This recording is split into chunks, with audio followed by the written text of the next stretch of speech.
Ken like 5 times, but he is back. Yeah, I think it's really interesting that he chooses Ken in some matchups still. I mean, he has said that he's going to stick with Ken for some matchups. Yeah. Which ones, though, is the question, and interesting to see that he goes with Ken in this matchup. Yeah, I don't love this Rachid. matchup for Ken. I'm a little surprised, honestly. Yeah, I feel like this is much better for Ibuki than it would be for Ken. But we'll see if he's got some strategy in it. You know, oh, that was a clean whip punish. I think it takes a pretty high level to space out and whip punish that Crouching Fierce from Rachid. It's an incredibly difficult move to deal with. Crouching Fierce is one of the better moves in the game. Now, I know Ken has some good ways to deal with button into Whirlwind. He used to have better ways. That was really good, though. I love that Rachid established that V-skill cancel over in the first place, because that means now that Momochi's going to have to worry about punishing button into Whirlwind. Yeah, there's like 3 or 4 things that he's got to consider there now. Yeah, lots of interesting little mind games like that. Excellent neutral jump from Momochi, gets out of the way of that. The jump, I don't know why. I don't know why. Everybody jumps Everybody back. does it. I don't know. It's like you want to hit him as he's eagle kicking over, but that's just, it doesn't really happen like that most of the time. Maybe just DP him.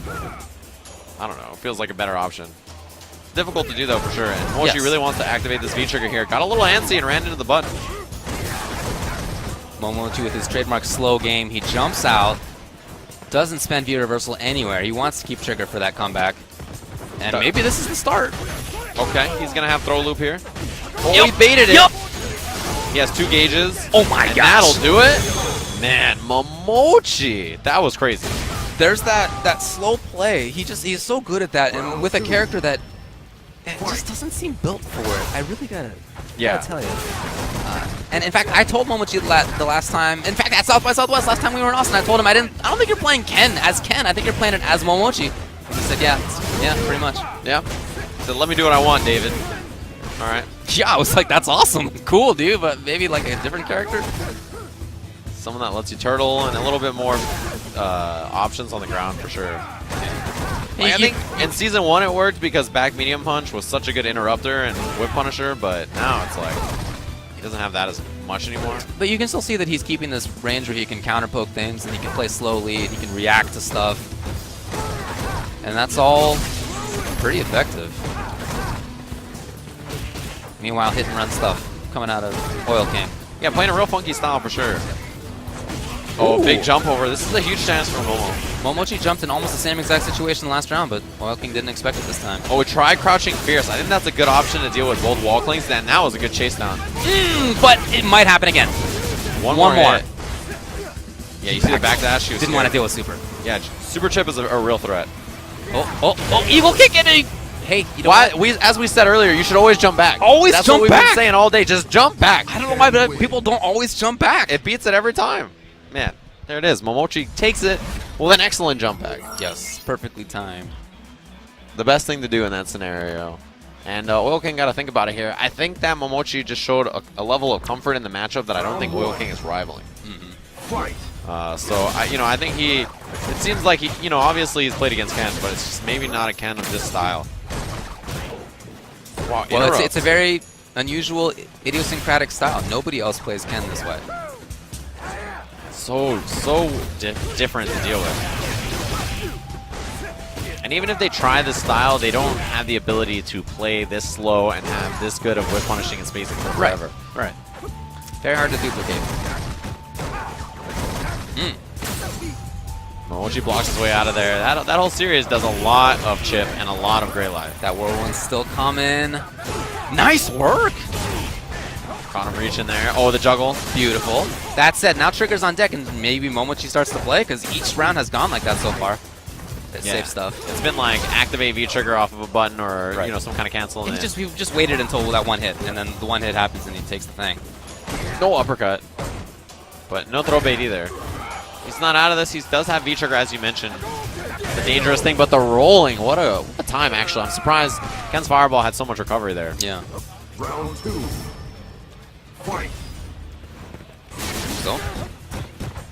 Still with that hit and run stuff out of Rachid.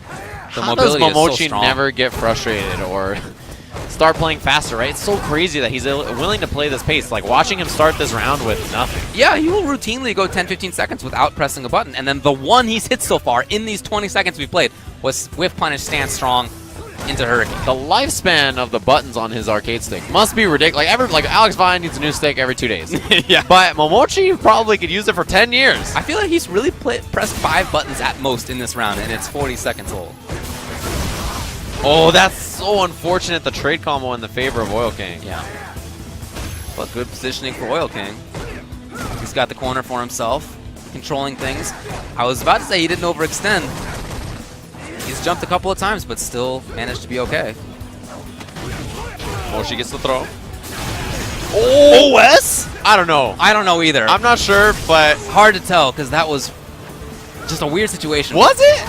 I really don't... I don't know. I have no ask him idea. later, honestly. It looked like it because it was so automatic. Dude, it literally looked like... Yeah, it looked like an old Street Fighter 4 type OS. Back in the olden days. Yeah. Oh, no uppercut again. He tried to walk under. Not going to be enough. He's just going to do super. I don't know Even if if he he knows anything uppercut, about this. yeah, I don't think that would work. I don't think that would work. There's a lot of invincibility on this super. I don't even think Momochi tried anything, to be honest. I think he do. just kind of took his hands on the stick. Yeah, Momochi's been playing Rachid himself. Yeah, he has been playing this character a little bit. He threw him the thumbs up, though, so no switch to Ibuki. He's going to stay with this character. Thinking about that probable option select, it was in a situation where, you know, the backdash was fine because Ken couldn't have gotten a true meaty. Yeah. So crouching short, and if the opponent's there, fine, crouching short. But if not, that means that they backdashed or jumped back maybe, and EX Hurricane would chase both. I gotta look into knows? it. I He's a gotta look ninja. into it later. Yeah, He's a ninja. That's all we know. love it though. Maybe he just buffered and it came out. Yeah, right. We're like, what is this? We're still talking about Wizard on. 5 minutes later. Yeah, that covers both rises, actually. That double jab into the light kick. Clean down fierce that time. Momochi one hit from getting this round now.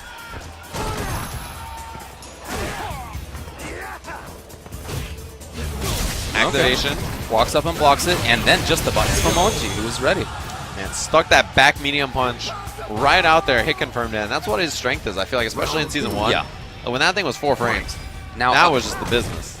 a lot of fools will jump back when they see the V-trigger coming out of Rachid. That's crazy, though. What you should do instead, as he just did, was walk up and block. Yeah. Make sure you're never jumping. Never. It never works. Could never get you around, especially deep in a bracket. No. Oh, challenge with the uppercut. Interesting from Momochi. Man, tech throw into sweep. The super silver strat worked out for OILKING there. No uppercut. I feel like the jump timing is really thrown off Momochi. And has jumped early fierce in a lot of situations, making Momochi have to block earlier than he, I think, would want to. Advantage, yeah, and he gets out of there. I'm really impressed with Momochi's defense always, but I'm so impressed with it against Rachid in particular because I feel Rashid's so good offensively, and a lot of people will spend V-meter a lot just to get the character away, but Momochi's almost never done that. He's consistently been able to build and use V-trigger. Man, those couple of dashes caught Momochi off guard. I think the approach options from OILKING are really throwing him off. Activation. Okay, he'll get the mix-up here. But the wake-up button, another uppercut? Wow. Risky stuff. Yeah, that's it. That's it? That's yeah, it. it'll be stunned, and Momochi's going to be able to take it over OILKING. The headset already removed. Handshake for sure. Oh, man, he didn't want to let it go. That was a tough loss for sure. I feel like he was kind of hanging out. Like it wasn't the end of the world. And then all of a sudden, Momochi got that V-trigger, and he took like 3 risks with uppercuts that round. Yeah, and in other rounds as well, even though there weren't such risks, there was still that slow play, waiting for the V-trigger. Oh, man. Get the stuff. That's how it happened a lot. Let's take another look at this, because it just was very impressive a lot of the time from Momochi. Offensively, patience, defensively as well. He was down a lot of life here, and then that EX uppercut comes out. It's like, it's such a big risk, but it was such a funky stop. Counter hit, gets the confirm off of it. Very smart not to go for back medium punch. I think the counter hit pushback probably wouldn't have made it a combo. And he gets the jump fierce to close it out. Nice work to Momochi. It's almost like watching a Season 1 Ken with that comeback ability. You don't see it quite as often now, but he did that pretty consistently in that set. So we move on. Momochi stays alive. He gets to play against K-Brad as a result in losers, but now we're going to move down to the bottom of the losers bracket, which you can check out at smash.gg. Click on the DreamHack there. Click on Street Fighter 5 after that. This is Xiaohai versus Punk. Again, winner will play against Daigo. Man, that's going to be a good one. And I think that's going to be the next match. Like, I think they're going to run that back-to-back. So that should be excellent to see. Punk in the losers bracket. He was telling me that he kind of likes losers. He was like, yeah, when I'm in losers, it's kind of cool because I get to eliminate people. Okay. All right. It was also an option select because he definitely lost CJ Truth. Sure did. He was trying to come up with some kind of excuse. That was not beforehand. Like, no, that was after he lost. Yeah, he definitely lost and then was like, oh, yeah, I actually like being losers. I was like, yeah, sure. But when you're in losers,